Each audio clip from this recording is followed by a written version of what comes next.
we see 10 virgins. మనము 10 మంది కన్యకలను గురించి చూసినట్టయితే 10 virgins, they were waiting for the bridegroom. 10 మంది కన్యకలు కూడా పెండ్లి కుమారుని రాక కొరకు ఎదురు చూస్తూ ఉన్నారు. 5 were foolish. 5 బుద్ధి లేని వారు. The Bible says they did not take oil with them. Bible చెప్తూ ఉంది వారు తమతో కూడా నూనెను తీసుకొని రాలేదు. But wise virgins, they took oil with them. అయితే బుద్ధి కలిగిన కన్యకలు తమతో పాటు నూనెను తీసుకొని They వచ్చారు. noticed their vessels in their another hand. వారి మరో చేతిలో పాత్రలున్నవి, నూనెతో కూడిన They పాత్రలు. observed them. వీరిని పరిశీలించారు, చూశారు. They did not think, where is our vessel with oil? అయినప్పటికీ ఈ బుద్ధి లేని వారు మరి మన చేతిలో ఉండవలసిన పాత్ర నూనె ఎక్కడా అని ఆలోచించలేదు. You are a foolish man. నీవు ఒక అవివేకివి, You are a foolish woman. నీవు అవివేకిరాలివి. You don't have any extra vessel in your hand. నీ చేతిలో ఉండవలసిన మరొక నూనె బుడ్డి లేదు. Yeah, you are not worried about that. అయినప్పటికీ దాని విషయం నీకు అసలు చింతే You are లేదు. going along with other believers. ఇతర విశ్వాసులతో పాటు ముందుకెళ్ళిపోతున్నావు అంతే. You are thinking, bridegroom, he will allow us.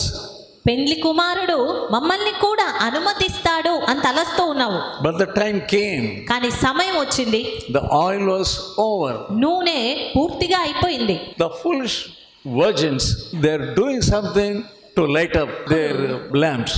అప్పుడు బుద్ధి లేని వారు తమ దివిటీలను వెలిగించడానికి ప్రయత్నిస్తూ ఉన్నారు. And they went to wise virgins.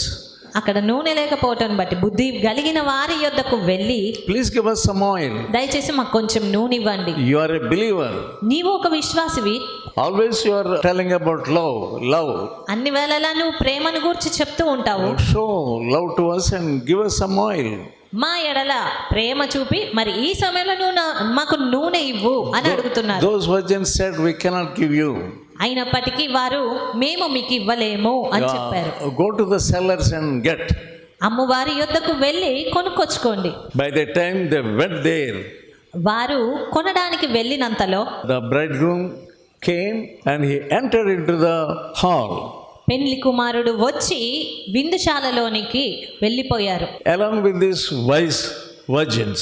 ఈ 5 బుద్ధి గల కన్యకలతో పాటుగా వెళ్ళిపోయారు. And not only that, అంత మాత్రమే కాదు, the door was shut. తలుపు మూయబడిపోయింది. And these lazy virgins అప్పుడు ఈ సోమరి కన్యకలు came, they were knocking. వచ్చి తలుపు తట్టుతూ ఉన్నారు. And what happened? అప్పుడు ఏం జరిగింది? There came a voice from inside.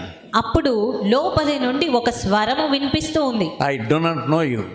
నేను మిమ్మల్ని ఎరగను, Get away. వెళ్ళిపోండి. That will be your end. అది నీ అంతముగా ఉండబోతుంది. All the days of your life, నీ జీవిత దినములన్నిటిలో కూడా you never thought of oil. నూనెను గూర్చి నువ్వు ఆలోచించనే లేదు. You never thought of repentance.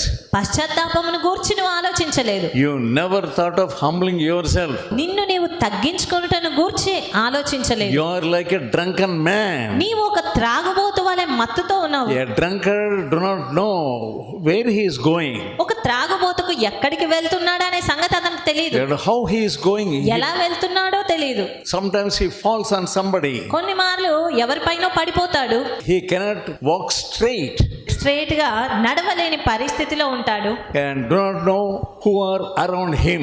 అతని చుట్టూ ఎవరున్నారో కూడా అతనికి అసలు తెలియదు. That is the stage of some people. అలాగుంది కొంతమంది పరిస్థితి. They are not alert. వారు మెలకువగా లేరు. Their souls are not waken up. వారి హృదయములు మెలకువతో లేవు. You are coming to the church. నువ్వు సంఘానికి వస్తున్నావు, చర్చ్కి You వస్తున్నావు, say you are a Christian. నేను క్రైస్తవుడని అంటావు.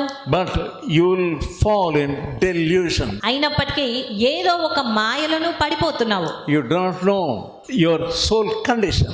నీ ఆత్మ పరిస్థితి నీకు తెలియట్లేదు. Deuteronomy 6th chapter ద్వితీయోపదేశ కాండము 6వ అధ్యాయము and verse 5. 5వ వచనము. నీ పూర్ణ హృదయముతోను, నీ పూర్ణ ఆత్మతోను, నీ పూర్ణ శక్తితోను నీ దేవుడైన యెహోవాను ప్రేమింపవలెను. Love your God with all your soul, with all your mind and all your might. నీ పూర్ణ హృదయంతోనూ, నీ పూర్ణ ఆత్మతోనూ, నీ పూర్ణ శక్తితోనూ నీ దేవుడైన యెహోవాను ప్రేమింపవలెను. And verse 13. 13వ వచనము. Thou shalt fear the Lord and serve him. నీ దేవుడైన యెహోవాకు భయపడి ఆయనను సేవించి ఆయన పేరట ప్రమాణం చేయవలెను. Many people, they don't want to serve the Lord. చాలా మంది దేవుణ్ణి సేవించాలని అనుకోరు. They want God to bless them. కేవలం దేవుడు వారిని ఆశీర్వదించాలనుకుంటారు అంతే. They want God to give them this and that. దేవుడు ఇది అది వారికి ఇవ్వాలి అని కోరుతారు. If God doesn't give them, if God doesn't give them, ఒకవేళ దేవుడు వారికి ఇవ్వకపోతే then they are very sad. వారు దుఃఖపడతారు. They do not know. They don't know whether they are loving or serving God. వారు నిజంగా దేవుణ్ణి ప్రేమిస్తున్నారా సేవిస్తున్నారా అనే విషయం వారు గ్రహించుకోరు. They do not know the word of God. దేవుని వాక్యం వారికి తెలియదు. Do you know the word of God? మరి నీకు దేవుని వాక్యం తెలుసా? If you do not know the word of God, నీకు దేవుని వాక్యం you తెలియనట్లయితే are a foolish woman. నువ్వు కేవలం బుద్ధి లేని దానవు. You are nigh to death and hellfire. నువ్వు కేవలం మరణానికి నరకాగ్నికి సమీపంగా ఉన్నావు. And you don't want to serve the Lord. You don't want your children to serve the Lord. నీవు సేవించాలి అని అనుకోవు, నీ పిల్లలు దేవుని సేవించాలని ఆశపడవు. You don't have that heart at all. అలాంటి మనసే నీకు అసలు లేదు. You don't have the heart to love God. దేవుని ప్రేమించే మనసు లేదు. You don't have the heart to love God with all your heart. నీ పూర్ణ హృదయంతో దేవుణ్ణి ప్రేమించాలన్న మనసే లేదు. What do we see in book of Joshua, యెహోషువ గ్రంథము chapter 24 24వ అధ్యాయము and verse 15? 15వ వచనము Last line. చివరి భాగం As చూసినట్లయితే, for me and my house, we will serve the Lord. నేనును నా ఇంటి వారును యెహోవాను సేవించేదము. Do you have that heart? నీకు అలాంటి హృదయం ఉందా? Many pastors, their sons and daughters are in software training, are in US or somewhere and doing some job and so on. చాలా మంది బోధకుల పిల్లలు కుమారులు కుమార్తెలు వారు సాఫ్ట్వేర్ ఇంజనీర్స్ గానో లేదా యుఎస్ లో ఉండడమో లేదా ఆ జాబ్స్ ఈ జాబ్స్ చేయడంలోనో ఉన్నారు. Yeah, they don't want their children to do God's work. అంతేగాని వారి పిల్లలు దేవుని పని చేయాలని కోరుకోరు. If you are the servant of God, నీవు దేవుని సేవకుడు అయితే your children must do the service of God. నీ పిల్లలు దేవుని సేవ చేసేవారుగా ఉండాలి. Gospel according to Luke, లూకా సువార్త chapter 21, 21వ అధ్యాయము verse 34. 34వ వచనం.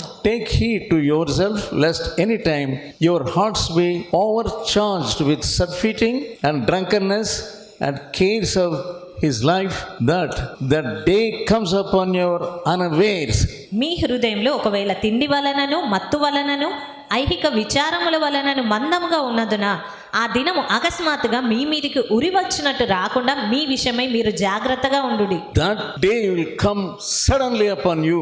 ఆ దినము అకస్మాత్తుగా నీ మీదికి రాబోతుంది. Then you will be weeping. అప్పుడు నువ్వు ఏడుస్తావు. Then you will be gnashing your teeth. అప్పుడు నీ పండ్లు కొరుకుతావు. Then you will be crying. అప్పుడు ఏడుస్తావు. Yeah, you are a foolish woman. నీవు బుద్ధి లేని You are a స్త్రీగా ఉన్నావు. foolish man. నీవు అవివేకిగా ఉన్న వ్యక్తివి.